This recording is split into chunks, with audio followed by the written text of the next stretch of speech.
Well, it's hard not to enjoy yourself at Hill Brewery. Between the craft beers, the fun family atmosphere, and delicious dishes, I think Foodie Photog Mike and I would agree with me when I say that enjoying ourselves at this shoot was an understatement. The brewery and the eatery just added some new additions to their menu, and we got to check them out. At Hill Brewery, beer is the name of the game, and you'll find it incorporated into beautifully balanced dishes like the pretzel-crusted salmon. It is a piece of our North Atlantic salmon that we're going to season with salt and pepper.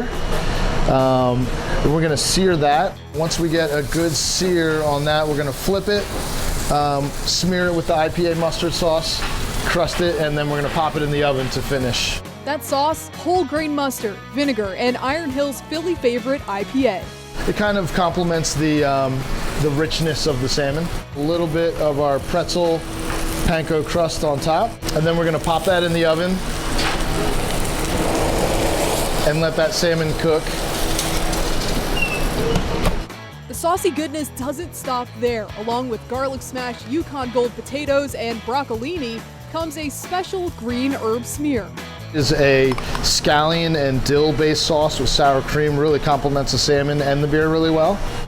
And rev up those fryers because they'll be crisping up a southern classic, fried green tomatoes served with pimento cheese, corn relish, and hot pepper jelly.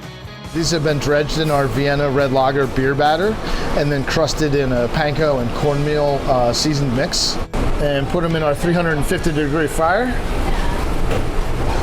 Get those nice and crispy.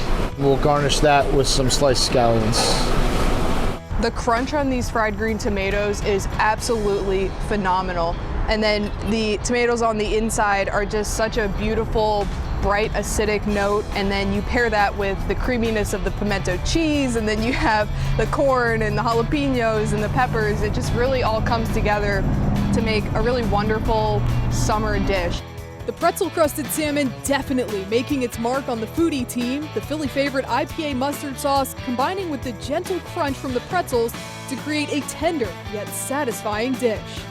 Beautiful fork tender, fork went right through. The panko and pretzels definitely give it a nice crunch to the top. Nice snap on that broccolini. Not pictured in the kitchen, a pork chop topped with cherry chutney. It's really easy to overcook or undercook a pork chop. Pork is just kind of one of those meats where it's hard for a lot of people to master it, but this pork chop is just so beautiful. The chutney is it's interesting because a little bit goes a long way, but even if I get a whole mouthful of it, it's never overpowering. There's something very well balanced in that chutney. And ending things on a sweet note, a walnut and pecan apple pie. Great texture on those apples, nice cinnamon note in there. The apples that are in here are so soft and tender, and then you have the opposite of that, the nuts on top of it that add a really nice crunch and bite to it. Now, many of you may know this, but Hill has a lot of different locations to check out, each with its own unique character. They have locations for us locals in Rehoboth Beach, and like the one we just highlighted, they also have them in Wilmington and Newark. So if you go to Hill, tell them you saw them on Foodie Friday. And hey, if you have any suggestions for me and Mike, please send them to us at newsroom@47abc.com.